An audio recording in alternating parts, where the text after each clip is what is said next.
Hey, what's up, guys? Well, it's been a while since I made a new video, and right now I was just back behind my house just messing around, and we had some rumbles of thunder earlier, so some of the frogs are starting to call, and I heard some species that I normally don't hear around here, and I actually got 3 of them in here. They are a member of the Hyla genus. Hold on. Alright, here's one of them. This is a Squirrel Treefrog, or a Hyla squirella, I believe, and a very close relative to the green tree frog. The only difference is that on the side, right here, there's not a white stripe, unlike the green tree frog, which you can clearly see here. But these guys are quite variable in color. Hold on. And I'm not sure how well this is turning out because it's getting kind of dark here. But you see this one is a sort of gray color. It looks a little brown in the camera, but he's a greenish brown color, I guess you could say. But they're very beautiful little frogs, as you can see. Very active, and their call sounds like a scolding squirrel, and that's how they get the Squirrel Treefrog name. But what's interesting is they actually have 2 different types of calls. They have a rain call, which sounds more like a quacking duck,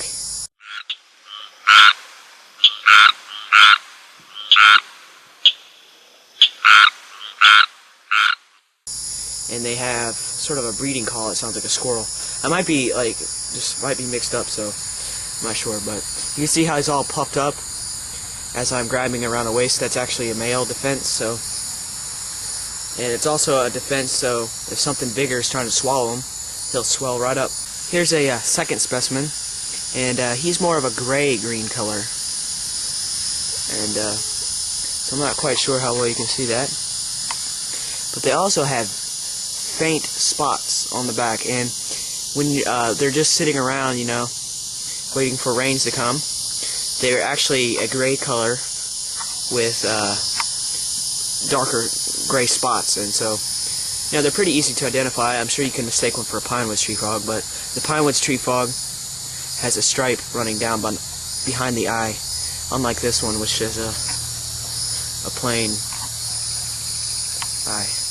And this is a more active male, and this is one I actually found calling. You see those very adhesive toe pads, which I'll zoom in here for you. See those toe pads right there? Very adhesive. So they're very good at climbing, and during the spring and summer they're calling like crazy. And here's all 3 specimens, and the one right here is actually a female, because if you look at the bottom of her jaw, it's very pale, and if you look at the males, you see how he's got those 2 dark patches on the edges? That shows that it's a male. Now, underneath this cup, all 3 of the specimens are under there, so I'm going to see if I can lift it without them hopping away. Perfect. See, there's the little female. Male. And another male. And that one's the biggest. And that's an adult size right there. And they're starting to turn brown, which means that they are stressed out, so I don't want to keep them too long. And they're starting to be a little chaotic with their jumps, so I'm going to put them back.